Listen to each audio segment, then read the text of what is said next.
جو کہ سراسر اس کا ایک قطعی اختیار ہے. جہاں تک یہ مہاجرین کی نشستوں کے بارے میں ان کا یہ جو اظہار ہے، ان کی یہ ڈیمانڈ ہے کہ اس کو ختم کیا جائے، تو مہاجرین کی جو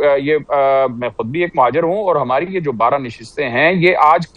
یہ کسی کی دین نہیں ہے، کسی کی خیرات نہیں ہے، کسی کی کوئی رعایت نہیں ہے، کسی کی طرف سے کوئی مراد نہیں ہے، بلکہ یہ 24 اکتوبر 1947 کو قائم ہونے والی حکومت کا تسلسل ہے، جو کہ ایک نظریاتی عبوری حکومت تھی، جو کہ پوری آزاد حکومت ریاست جموں کشمیر کا مطلب یہ تھا کہ پوری کی پوری ریاست جموں کشمیر 84,471 مربع میل کی نمائندہ عبوری حکومت تھی، اور جس کا بنیادی کام باقی 80,000 مربع میل جو کہ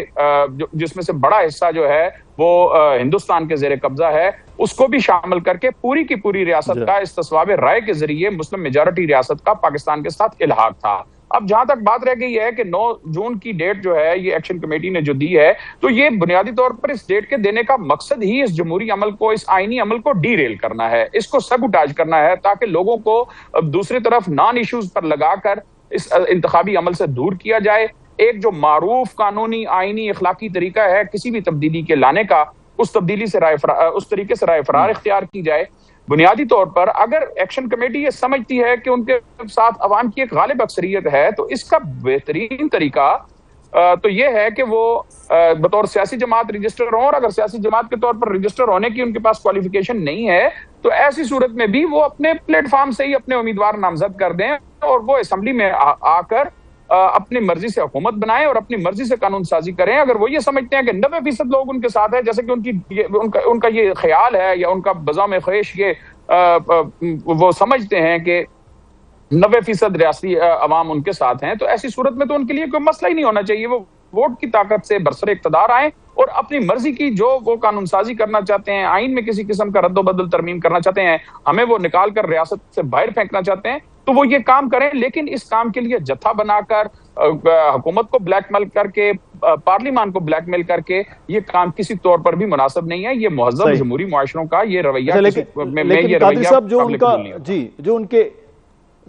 ان کے مطالبات ہیں اس معاملے سے، وہ بھی آپ نہیں سمجھتے کہ کسی حد تک ماضی میں وہ بار بار یہ بات کرتے ہیں کہ منورنگ ہوتی ہے ان 12 سیٹس کے حوالے سے، اور یہ 12 سیٹ بھی اپنی مرضی سے طے ہو جاتی ہیں، اور پھر یہ 12 لوگ جو ہیں وہ کسی نہ کسی طرح سے ہر حکومت میں کبھی وہ وزیر اعظم چینج کر دیتے ہیں، کبھی حکومت چینج کر دیتے ہیں، کیونکہ یہ 12 سیٹس بھی ان کے کنٹرول میں نہیں ہوتے جو ان کی جماعتوں کے لوگ ہوتے ہیں، یعنی جس میں آپ بھی شامل ہیں. آپ پنڈی سے الیکشن لڑتے آئے ہیں، بلکہ آپ کے جو خاندانی ہم سیٹ کہیں کہ وہ بھی ہے، تو یہ بھی تو آپ پر الزام ہوتا ہے کہ یہ آپ کہیں نہ کہیں استعمال ہو جاتے ہیں بقول ان کے. جی بہت دیکھیے، یہ ایک جو الزام ہے، میں یہ سمجھتا ہوں کہ سراسر غلط اور مضحکہ خیز الزام ہے. بنیادی طور پر کسی بھی حکومت کو تبدیل کرنے کے لیے آزاد کشمیر اسمبلی میں 27 ارکان کا ہونا لازم ہے. تو مہاجرین اگر 12 کے 12 بھی کسی ایک حکومت میں چلے جائیں تو باقی ارکان کہاں سے پورے ہوں گے؟ اور ایک میں اس کی مثال آپ کو یہ دے دوں کہ چودھری انوار الحق صاحب کی قیادت میں جو حکومت قائم ہوئی، وہ 53 میں سے 48 ارکان نے اس کو ووٹ دیا. پہلی بات تو یہ ہے کہ اس میں 12 کے 12 ارکان نے اس اسمبلی میں ووٹ، اس وزیر اعظم کو ووٹ نہیں دیا تھا. لیکن اگر آپ بالفرض محال یہ بات تسلیم بھی کر لیں کہ 12 کے 12 مہاجرین نے ووٹ دیا، تو 48 میں سے 12 نکالیں تو پیچھے 36 بچ جاتے ہیں، اور 36 افراد جو ہیں وہ 2/3 اکثریت ہوتے ہیں. یعنی مہاجرین کو نکال کر ان کے پاس جو ہے وہ اکثریت مکمل ہو جاتی ہے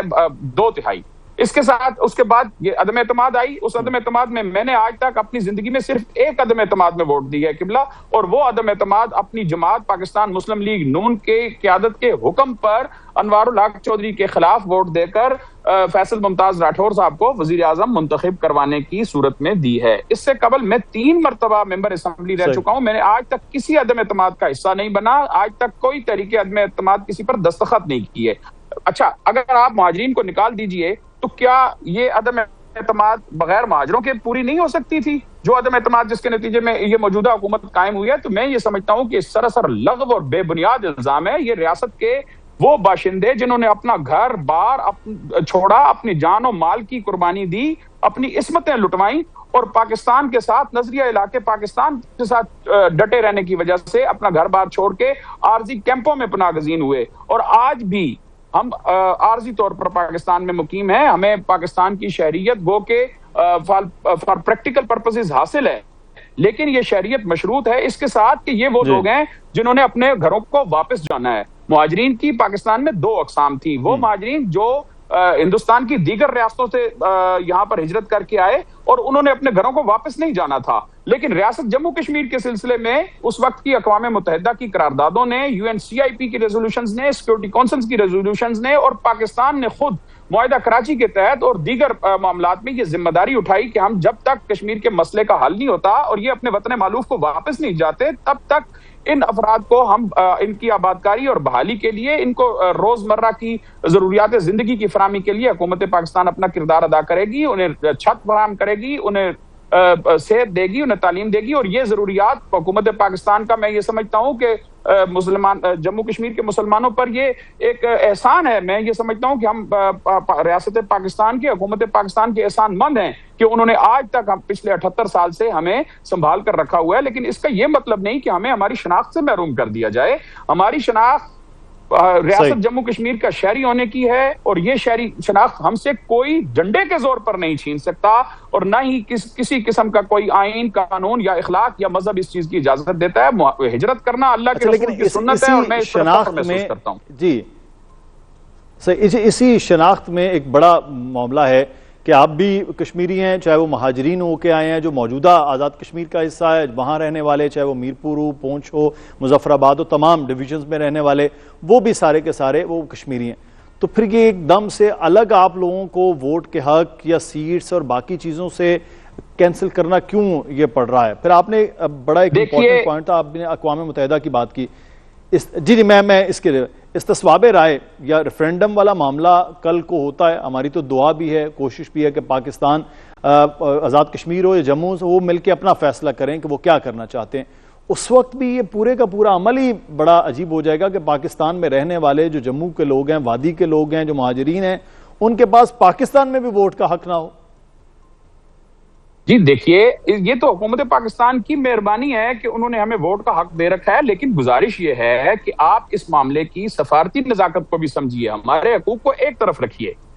ان کے لیے تو ہم جو ہے وہ شودر تصور ہوتے ہیں, درجہ 4 شہری تصور ہوتے ہیں. لیکن آپ یہ دیکھیے کہ حکومت پاکستان کا پچھلے 78 سال سے موقف کیا ہے. ریاست پاکستان مسئلہ کشمیر کو اپنا ایک قائد اعظم نے اس کو جگولر وین یعنی شاہراہ قرار دیا تھا اور ہم کشمیر بنے گا پاکستان کے ایک نعرے کے ساتھ وابستہ لوگ ہیں. اس کا سفارتی پہلو اگر آپ یہ دیکھیں کہ آج ہمارے حق کو ختم کرنے کا مقصد 5 اگست 2019 کے ہندوستان کے اقدامات کی توثیق ہوگی. ہندوستان نے 5 اگست 2019 کے بعد کوٹھوار ریجن سے جانے والے 45 لاکھ شرنارتھیوں کو جو ہندو اور سکھ مذہب سے تعلق رکھنے والے تھے, ان کو 70 سال تک تو انہوں نے ان کو شہری حقوق نہیں دیے, ان کو ڈومیسائل نہیں دیا, ان کو ووٹ کا رائٹ نہیں دیا اور ان کو ایون جائیداد خریدنے کا رائٹ نہیں دیا اسٹیٹ سبجیکٹ رول کی موجودگی میں. لیکن جیسے ہی انہوں نے آرٹیکل 370 اور 35A کو ایبروگیٹ کیا, اس کے ساتھ ہی انہوں نے ان 45 لاکھ لوگوں کو مستقل شہری حقوق عطا کر دیے, ان کو ڈومیسائل دے دیا. ایک طرف ہندوستان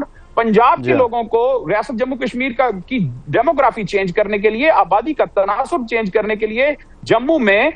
مستقلاً آباد کر رہا ہے. دوسری طرف ہمارے یہ نادان بھائی ہمیں اپنا بھائی نہیں تسلیم کرنے کے لیے تیار, اور وہ یہ ہمیں 25 لاکھ لوگوں کو بیک جنبش قلم یک سر یک لخت اپنے سے جدا کر کے ریاست کی شہریت سے محروم کر دینا چاہتے ہیں. تو اگر حکومت پاکستان ان کے اس ناجائز اور بالکل غیر ضروری مطالبے کو اگر وہ تسلیم کر لے خدا نخواستہ, تو ایسی صورت میں اس مطالبے کی پذیرائی سے حکومت پاکستان کے پچھلے اصولی موقف کو ناقابل تلافی نقصان پہنچے گا اور مسئلہ کشمیر کے ساتھ جو ریاست پاکستان کی کمٹمنٹ ہے اس پر بہت بڑا سوالیہ نشان اور حرف پیدا ہوگا. یعنی یہ اس کا سمجھا یہ جائے گا کہ یہ تقسیم کشمیر کے ایک ایجنڈے پر عمل ہے کہ ادھر تم اور ادھر ہم, یعنی یہاں کے جو لوگ ہیں وہ یہاں پر ان کو نکال کر پرے کر دیا, اور آزاد کشمیر کو یعنی یہ ہمارے دوست جو ہیں یہ ان کا مطالبہ یہ ہے کہ آزاد جموں کشمیر کو ایک لوکل اتھارٹی کے طور پر ٹریٹ کیا جائے. تو لوکل اتھارٹی کا مطلب جو ہوتا ہے وہ کوئی ریاست نہیں ہوتا, یہ نہ ہی یہ ریاست ہے, ہم بھی اس کو ریاست نہیں کہتے, لیکن یہ ایک عبوری ریاستی ڈھانچہ ہے. اس عبوری ریاستی ڈھانچے میں جس طرح کی وہ لوکل گورنمنٹ چاہتے ہیں, اس لوکل گورنمنٹ میں نہ جھنڈا ہوگا, نہ ترانہ ہوگا, نہ دستور ہوگا, نہ سپریم کورٹ ہوگی, نہ ہائی کورٹ ہوگی, نہ اسمبلی ہوگی, نہ وزیر اعظم ہوگا, نہ صدر ہوگا, نہ پبلک سروس کمیشن ہوگا, نہ وزارت عدالتیں ہوں گی اور نہ ہی 10 ڈویژن ہوں گے، نہ اضلاع ہوں گے۔ اگر ان چیزوں کو آپ ریشنل پر رکھ کر سوچیں تو آزاد کشمیر بھی کسی ریشنل کی بنیاد پر اس وقت بھی موجود نہیں ہے۔ آبادی اور رقبے کے تناسب کو مد نظر رکھتے ہوئے بہت ساری چیزوں سے صرف نظر کر کے حکومت پاکستان نے اس کو یہ جو اس وقت جو سٹیٹس دے رکھا ہے، ایک عبوری آئین جو ہے 1974 کا وہ دیا ہوا ہے، اس سے قبل 1970 کا جو ہے دستور دیا، تو یہ اس کے مطابق جو ہے آج اس دستور کے تحت ہمیں یہ تحفظ حاصل ہے۔ جس طرح آزاد کشمیر کی 33 سیٹوں کو یا دیگر اسپیشل سیٹوں کو اسی دستور نے تحفظ دیا ہے، اسی دستور نے دیکھیے کل یہ اٹھ کر اگر مطالبہ کر دیں کہ جی سپریم کورٹ کو ختم کر دیا جائے، ہم اس کو تسلیم نہیں کرتے، تو کیا سپریم کورٹ کو بھی ختم کر دیا جائے گا؟ اگر یہ مطالبہ کریں کہ ہائی کورٹ کو ختم کر دیا جائے تو کیا ہائی کورٹ کو بھی ختم کر دیا جائے گا؟ یہ مطالبہ کریں کہ صدر اور وزیر اعظم کو ختم کر دیں تو وہ بھی ختم کر دیے جائیں گے۔ وہ یہ کہیں کہ اس ملک سے خدا نہ خواستہ اب وہ مطالبات ان کے بڑھتے جا رہے ہیں اور وہ اتنے شترے بے مہار کی طرح ہر دفعہ نئے مطالبات لے کر آ رہے ہیں۔ پچھلی دفعہ یہ آج سے 4 دن پہلے ان کے ایک رہنما نے کہا کہ ہمارے تمام تر مطالبات بھی تسلیم کر لیے جائیں، ہم نے پھر بھی 9 جون کو نکلنا ہے۔ تو یہ آپ نے جو پہلا سوال کیا کہ اس 9 جون کو نکلنے کا فائدہ کس کو ہوگا، تو جناب اس کا فائدہ 9 جون کو ہونے والی تمام بدامنی، انتشار، فساد، بے چینی، بے اطمینانی کا فائدہ جو ہے وہ ہمارے ازلی دشمن ہندوستان کو ہوگا، جس کو پچھلے سال منہ کی کھانی پڑی اور وہ آج تک اپنے زخم چاٹنے پر مجبور ہے۔ اور پاکستان جو اس وقت سفارتی سطح پر آپ یہ دیکھیے کہ سپر پاور کا جو ہے وہ اگر سالسی کر رہا ہے تو یہ بات کسی طور پر بھی ہندوستان کو ہضم نہیں ہو رہی، تو وہ اپنی پراکسیز کے ذریعے یہاں پر حقوق کے نام پر دیکھیے میرا حق غصب کر کے کسی دوسرے کو حق کیسے حاصل ہو سکتا ہے؟ جتنا وہ ریاست جموں کشمیر کے باشندے ہیں، شہری ہیں، جو یہ تو بڑا ضروری ہے اس میں، بالکل یہ تو بہت ضروری ہے سر۔ آئین اور قانون اگر کوئی تبدیلی ہے، اگر وہ سپریم کورٹ بھی تبدیل ہوگی تو وہ بھی آئین اور قانون کے تحت ہو سکتی ہے، اور اگر نشستوں کا زیادہ ہونا، کم ہونا، نہ ہونا، یہ بھی پارلیمان کا حصہ بنا جائے، پارلیمان فیصلہ کرے، عوامی ووٹوں سے جو پارلیمان میں بیٹھے ہوئے لوگ ہیں وہ فیصلہ کریں، اور اس کے بعد کوئی ترمیم ہو تو وہ ہونا چاہیے۔ یقینی طور پر کشمیر جو ہے وہ پاکستان اور کشمیری پاکستان کے ساتھ اسی طرح سے چل رہے ہیں جس طرح پاکستان کشمیر کے ساتھ ہے۔ بہت شکریہ احمد رضا قادری صاحب، آپ ہمارے ساتھ موجود تھے۔ حکومت کا دعویٰ ہے کہ وہ برسوں سے زیر بحث ایک بڑے مسئلے کو حل کرنے جا رہی ہے، یعنی ٹیکس نیٹ کو وسیع کرنا اور ایسے لاکھوں چھوٹے تاجروں کو نظام کا حصہ بنانا جو اب تک باقاعدہ ٹیکس نیٹ سے باہر رہے۔ لیکن سوال یہ ہے کہ کیا واقعی اس بار کچھ مختلف ہے، کیونکہ یہ پہلا موقع نہیں کہ حکومت تاجروں کو ٹیکس نیٹ میں لانے کی کوشش کر رہی ہو۔ اس سے قبل تاجر 2 اسکیم، فکس ٹیکس اسکیم اور مختلف رضاکارانہ رجسٹریشن پروگرام متعارف کرائے گئے، مگر بیشتر مطلوبہ نتائج نہ دے سکے۔ ایف بی آر کے اپنے اعداد و شمار بھی یہ بتاتے ہیں کہ پاکستان میں لاکھوں کاروباری یونٹس موجود ہیں، لیکن ان میں سے نسبتاً کم تعداد میں باقاعدگی سے ٹیکس ریٹرن فائل کرتی ہیں۔ اس بار حکومت کہہ رہی ہے کہ 30 سے 40 لاکھ چھوٹے دکاندار اس اسکیم کے دائرہ کار میں آ سکتے ہیں۔ ایک صفحے کا سادہ فارم، 1% فکس ٹیکس اور تاجروں کی مشاورت سے تیار کردہ ماڈل۔ حکومت کے مطابق یہی وہ عناصر ہیں جو اس اسکیم کو ماضی کی ناکام کوششوں سے مختلف بناتے ہیں۔ دلچسپ بات یہ ہے کہ ماضی میں جن تنظیموں نے ایسی اسکیموں کے مخالفت کی، اس بار ان میں سے بعض نمائندے اس کا خیر مقدم کرتے بھی دکھائی دے رہے ہیں۔ ان کا موقف ہے کہ پیچیدہ نظام اور ایف بی آر کے ساتھ براہ راست معاملات کی وجہ سے چھوٹے کاروباری افراد ٹیکس ریٹرن فائل کرنے سے گریز کرتے تھے، جبکہ سادہ اور قابل فہم طریقہ کار ان کے لیے آسانی پیدا کر سکتا ہے۔ مگر اصل سوال اب بھی اپنی جگہ موجود ہے، کیا یہ اسکیم واقعی پاکستان کے ٹیکس بیس کو وسعت دے سکے گی؟ کیا لاکھوں نئے تاجر واقعی ٹیکس نیٹ میں شامل ہوں گے، یا پھر ماضی کی طرح اہداف حاصل نہ ہونے کی صورت میں حکومت کو دوبارہ انہی طبقات کی طرف رجوع کرنا پڑے گا جو پہلے ہی مکمل طور پر دستاویزی معیشت کا حصہ ہیں، یعنی کہ وہ ٹیکس آلریڈی دے رہے ہیں؟ کیونکہ اس وقت تنخواہ دار طبقہ مسلسل یہ شکایت کرتا ہے کہ ہر بجٹ میں سب سے آسان ہدف اسے بنایا جاتا ہے۔ دوسری جانب کارپوریٹ سیکٹر، بینکنگ، مینوفیکچرنگ اور دیگر فارمل کاروبار بھی موقف رکھتے ہیں کہ وہ پہلے ہی ملکی ٹیکس آمدن کا بڑا حصہ ادا کر رہے ہیں۔ ناظرین، اگر یہ نئی اسکیم کامیاب ہوتی ہے تو پاکستان کی ٹیکس ڈھانچے میں ایک بڑی ساختی تبدیلی آ سکتی ہے، لیکن اگر یہ بھی ماضی کی اسکیموں کی طرح مطلوبہ نتائج نہ دے سکی تو خدشہ یہی ہے کہ ریونیو شارٹ فال پورا کرنے کے لیے ایک بار پھر تنخواہ دار طبقے اور فارمل بزنس سیکٹر پر ہی اضافی بوجھ ڈالا جائے گا؟ انہی سوالات پر بات کرنے کے لیے ہمارے ساتھ کاشف چودھری صاحب صدر ہیں مرکزی تنظیم تاجران پاکستان کے. بہت شکریہ کاشف چودھری صاحب آپ کے وقت کا. مجموعی رائے اس اسکیم کے حوالے سے آپ کی کیا ہے اس پہ؟ یا یہ کوئی گیم چینجر ثابت ہوگی یا ماضی کی جو اسکیمیں ہیں اس کا یہ ایک نیا ورژن ہوگا؟ بسم اللہ الرحمن الرحیم. سب سے پہلے تو میں آپ کا شکریہ ادا کرتا ہوں کہ آپ صنعت و تجارت کا موقف قوم اور حکمرانوں کے سامنے پیش کرنے کے اپنے فریضے کو سر انجام دیتے ہیں. دیکھیے اس دفعہ مختلف کچھ یہ ہے کہ حکومت نے وفاقی بجٹ سے پہلے پاکستان کی تاجر تنظیموں اسٹیک ہولڈرز کے ساتھ اس حوالے سے مشاورت کا آغاز کیا اور ہمارا ایک دیرینہ مطالبہ تھا کہ پاکستان کا تاجر ٹیکس دے رہا ہے، ٹیکس دینا چاہتا ہے، لیکن 27 قسم کے ٹیکس دینے کے باوجود جو تنخواہ دار طبقہ نہیں دیتا، تنخواہ دار طبقہ صرف انکم ٹیکس دیتا ہے، جبکہ پاکستان کا تاجر وہ میونسپل کارپوریشن کے بورڈ ٹیکس سے لے کے پروفیشنل ٹیکس سے لے کے 27 قسم کے ٹیکس اپنی جیب سے ادا کرتا ہے. اس کے بعد وہ ہر مہینے بجلی کے بلوں کے اوپر انکم ٹیکس بھی ادا کرتا ہے، مختلف قسم کے ود ہولڈنگ ٹیکسز کی ادائیگیاں بھی کرتا ہے. اور پھر یہی نہیں، ریاست کے مختلف قسم کے اداروں کے نخروں، ان کی تذلیل اور ان کے جرمانوں اور ان کی چیرہ دستیوں کا سامنا بھی کرتا ہے. اور پھر مشکل ترین حالات کے اندر وہ پاکستان کو روزگار دینے کا ذریعہ بھی بنتا ہے. لیکن یہ ٹیکس دینے کے باوجود یہ تاجر ریٹرن فارم نہیں بھرتا تھا اور یہ تانے سنتا تھا کہ پاکستان کا ریٹیل سیکٹر وہ ٹیکس نیٹ کے اندر موجود نہیں ہے، باوجود اس کے کہ وہ ٹیکس دے رہا تھا. اس کی بنیادی وجہ کیا تھی کہ 147 صفحات کا مشکل ترین انگلش کا ٹیکس ریٹرن فارم وہ ایک پڑھا لکھا آدمی وہ خود بھر نہیں سکتا. اور اسی طریقے سے ایف بی آر کا ڈر، خوف اور بلیک میلنگ کا جو پورا نظام تھا، جس کی وجہ سے تاجر ریٹرنیں فائل کرنے سے گھبراتا تھا اور نتیجتاً ٹیکس دینے کے باوجود ان الزامات کا سامنا کرنا پڑتا تھا کہ تاجر ٹیکس ریٹرنیں فائل نہیں کرتا. ہمارا گزشتہ کئی سالوں سے یہ مطالبہ تھا کہ ایک آسان اور سادہ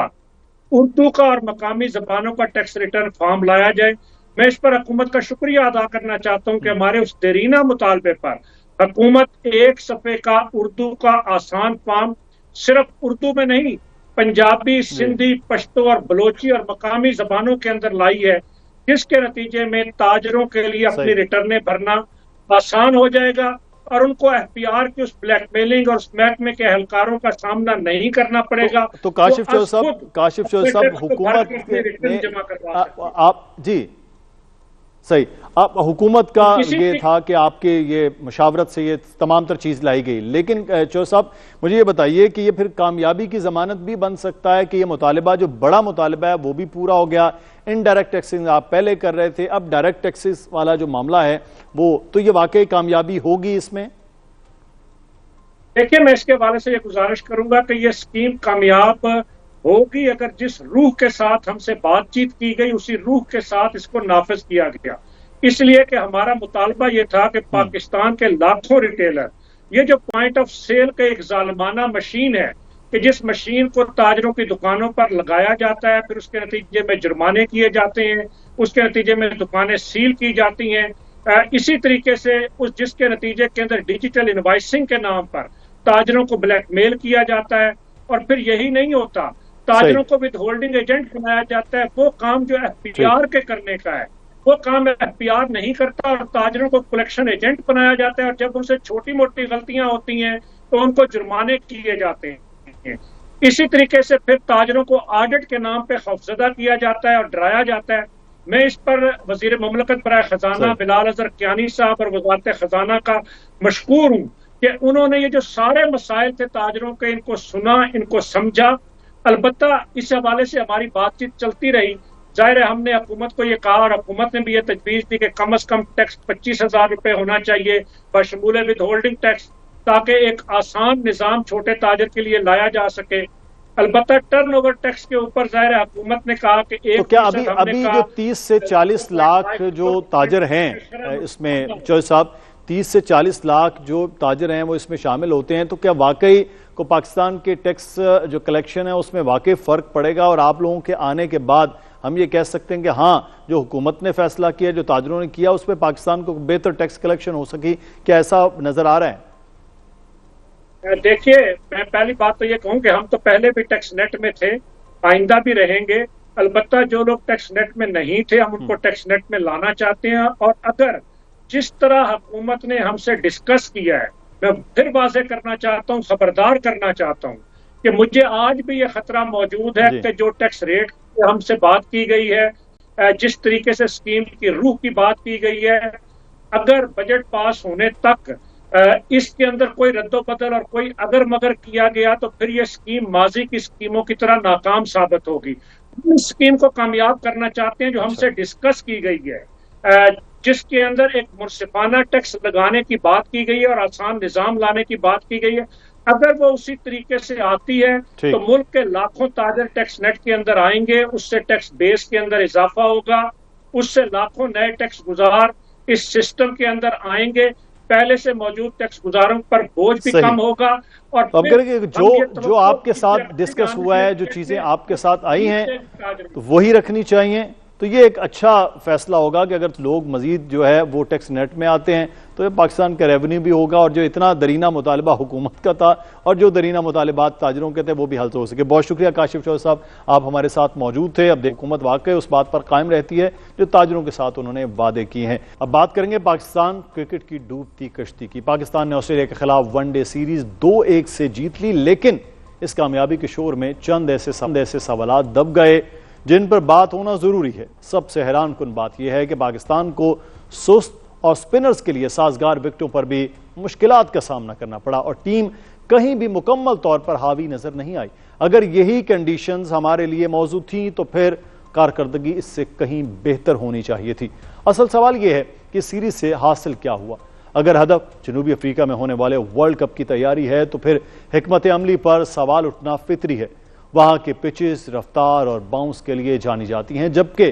ہم نے اپنی تیاری ایسی وکٹوں پر کی جہاں سپن کو غیر معمولی مدد حاصل تھی۔ 16 کھلاڑیوں کا اسکواڈ منتخب کیا گیا، لیکن پوری سیریز میں صرف 11 کھلاڑیوں کو ہی موقع ملا، باقی 5 کھلاڑی صرف بینچ پر ہی بیٹھے رہے۔ اگر بینچ اسٹرینتھ کو آزمانا ہی نہیں تھا تو پھر اضافی کھلاڑیوں کو ساتھ رکھنے کا مقصد کیا تھا؟ کیا یہ سیریز تجربات کے لیے تھی یا صرف نتیجہ اپنے حق میں رکھنے کے لیے؟ سفیان مقیم اس بحث کی سب سے بڑی مثال ہے۔ جب بھی موقع ملا انہوں نے کارکردگی دکھائی، پی ایس ایل میں سب سے کامیاب ترین بولر بنے، لیکن اس کے باوجود ایسا محسوس ہوتا ہے کہ قومی ٹیم میں ان کے لیے مستقل جگہ بنانا ابھی بہت مشکل ہے۔ دوسری جانب کچھ کھلاڑی ایسے ہیں جن پر اعتماد کسی بھی کارکردگی سے بالا تر دکھائی دیتا ہے۔ دلچسپ بات یہ ہے کہ میدان کے اندر سے زیادہ سوالات میدان کے باہر پیدا ہوئے۔ کپتان پریس کانفرنسز میں ہلکے پھلکے انداز اور مذاق کرتے دکھائی دیے، جبکہ ہیڈ کوچ مائک ہیسن کو سیریز کے دوران سوشل میڈیا پر وضاحتیں دینا پڑیں۔ عام طور پر ایسی وضاحتوں کی ضرورت تب پیش آتی ہے جب کارکردگی خود بولنے میں ناکام رہے۔ یقیناً تمام باتیں منفی بھی نہیں تھی۔ عرفات منہاس نے اپنی صلاحیتوں کی جھلک دکھائی اور ثابت کیا کہ وہ مستقبل میں پاکستان کے لیے اہم کردار ادا کر سکتے ہیں۔ بابر اعظم بھی ایک نصف سنچری بنانے میں کامیاب رہے، لیکن جس معیار اور تسلسل کی توقع ان جیسے بڑے کھلاڑی سے کی جاتی ہے وہ سطح اس سیریز میں نظر نہیں آئی۔ لہٰذا سیریز جیتنے کے باوجود سوالات کی تعداد جوابوں سے کہیں زیادہ ہے۔ ٹیم کمبینیشن کیا ہے؟ ورلڈ کپ کی تیاری کا روڈ میپ کیا ہے؟ بینچ سٹرینتھ کو موقع کب ملے گا؟ اور کیا ہم واقعی مستقبل کی منصوبہ بندی کر رہے ہیں؟ یہ صرف ایک دو طرفہ سیریز جیتنے پر خوش ہو رہے ہیں، کیونکہ آخر میں تاریخ یہ نہیں پوچھتی کہ آپ نے کتنی بائیلیٹرل سیریز جیتی تھیں۔ تاریخ یہ پوچھتی ہے کہ جب ورلڈ کپ آیا تو آپ کتنے تیار تھے۔ ان تمام تر معاملات کریں گے۔ ہمارے ساتھ موجود ہیں ڈیلی ٹائمز نیوز پیپر کے کورسپونڈنٹ سپورٹس کے وسیشہ، بہت شکریہ آپ کے وقت کا۔ یہ سب سے پہلے تو یہ بتائیں کہ پاکستان سیریز جیت کیا بڑی خوشی منائی گئی مینجمنٹ کی جانب سے، یہ صرف سیریز کے لیے ہی تیاری تھی اور خاص طور پر مینجمنٹ یہ سوچ رہی تھی کہ پچز جو ہیں وہ ایسی تیار کریں جیسے ہم کسی کو قابو کر لیں، کوئی بھی انگلش ٹیم ہو اس کو قابو کر لیں، یہی تھا معاملہ؟ بہت شکریہ آپ نے مدعو کیا۔ دیکھیں سب سے بڑی پرابلم ہماری یہی ہے پچھلے کچھ عرصے سے کہ ہم چھوٹی چھوٹی سیریز یا ایک جو ٹورنامنٹ ہوتا ہے اس میں چھوٹی ٹیمز جیسے نیدرلینڈز، نمیبیا یا ایون افغانستان کو بھی ہرا کے ہم اس پہ خوشی منانا شروع کر دیتے ہیں، اور اس کے علاوہ جو بڑی سیریز ہوتی ہیں یا بڑے جو ٹورنامنٹس ہوتے ہیں یا ٹورنامنٹ کے اندر بھی جو بڑی ٹیمز ہوتی ہیں اس کے خلاف ہم بالکل زیرو ہماری کارکردگی ہے پچھلے کچھ عرصے سے۔ آپ نے ورلڈ کپ کی بات کی، تیاری کی بات کی، ہمارے جو کوچ ہیں مائک ہیسن، انہیں مڈ سیریز آ کر ایک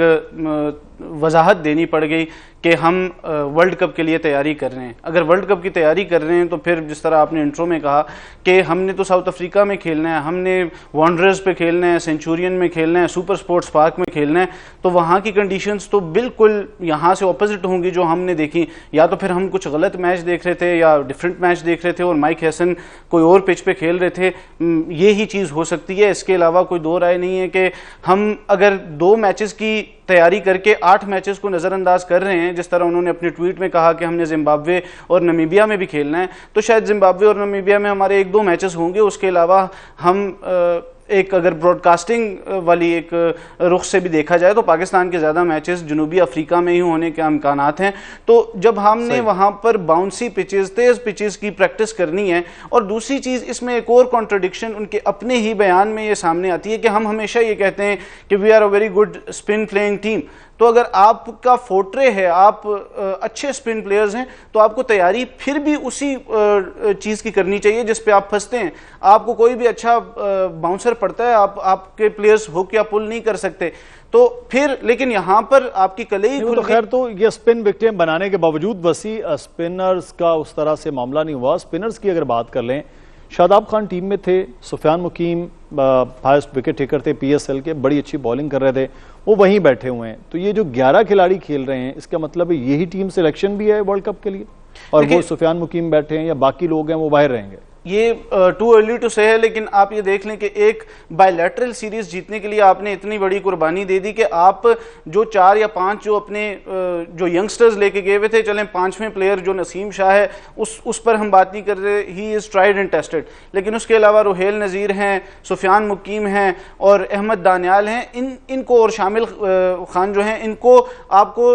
موقع دینا چاہیے تھا، لیکن ہم نے ایک طرف ہمارے ینگسٹرز کو چانس دینے کا تھا اور دوسری طرف ہم نے ایک بائیلیٹرل سیریز کی ٹرافی تھی وہ جیتنی تھی، تو ہم نے اس پر فوقیت دی کہ ہم ٹرافی جیت جائیں، اس وقت سب خوشی منائیں، اس وقت سب ہمیں کہیں کہ شاہین شاہ افریدی تو ہمارے پاس بیسٹ کپتان ہے، مائک ہیسن سے اچھا کوچ تو ہمیں پوری دنیا میں نہیں مل سکتا، اور پھر اس کے بعد جب ورلڈ کپ آئے یا کوئی بھی بڑی اور سیریز آئے گی، جب ہم آسٹریلیا جائیں گے یا ساؤتھ افریقہ جائیں گے، وہاں پر جب ہم ہار کے آئیں گے تو کوئی نہ کوئی بلی کا بکرا تیار ہوگا، وہ شاہین شاہ افریدی بھی ہو سکتے ہیں، وہ مائک ہیسن بھی ہو سکتے ہیں، تو ہمیں اس وقت یہ سوچنا ہے کہ ہم سیریز جیت گئے تو ہم اسی ٹرافی کیبنٹ میں سب سے اوپر رکھ کے ورلڈ کپس کو بھول جائیں اور بڑے ٹورنامنٹس کو بھول جائیں۔ ہم اپنے پچھلے ٹورنامنٹس میں اب ریکارڈ چیک کر لیں کہ ہم بائیلیٹرل سیریز تو بڑی آسانی سے جیت جاتے ہیں مرضی کی پچز بنا کے، لیکن انڈیا میں جو ورلڈ کپ ہوا آپ کے سامنے تھا ہماری کیا حالت ہوئی۔ ایشیا کپ میں ہم ایک انڈیا کے خلاف ہم نے میچ جیتنا ہوتا ہے، ہم 3 بار ان سے 3 اتواروں کو ہار جاتے ہیں، اور پھر ہم میں نے جس طرح شروع میں کہا کہ ہم چھوٹی ٹیمز کے خلاف اپروچ کیوں ہے وسیع، ایسی اپروچ کیوں ہے؟ اگر ساؤتھ افریقہ کی تیاری کرنی ہے تو ہم پنڈی کی جیسی پچز ہر شہر میں بنانا شروع کر دیتے ہیں، سلو پچز کیوں ہے؟ یہ اپروچ کیوں ہے؟ میں نے جس طرح کہا نا کہ اپروچ اس لیے ہے کہ آپ نے بس چیزوں کو لے کے لنگر آن کرنا ہے کہ ہماری کپتانی بچی رہے، ہمارا کوچ جو ہم کوچ ہیں وہ بچا رہے، اس کے علاوہ کوئی بھی جو بھی مسئلہ ہے اس کو نظر انداز کیا جاتا ہے، اور صرف اپنے عہدے بچانے کے لیے عاقب جاوید ہیں، شاہین شاہ افریدی ہیں یا مائک ہیسن ہیں، جو بھی بندہ یہاں پر اس وقت کرکٹ کو دیکھ رہا ہے وہ صرف اپنا عہدہ بچانے کے لیے کہ at the end of the day ان کی سوچ یہ ہوگی شاید کہ ہم آسٹریلیا کی ایک نسبتاً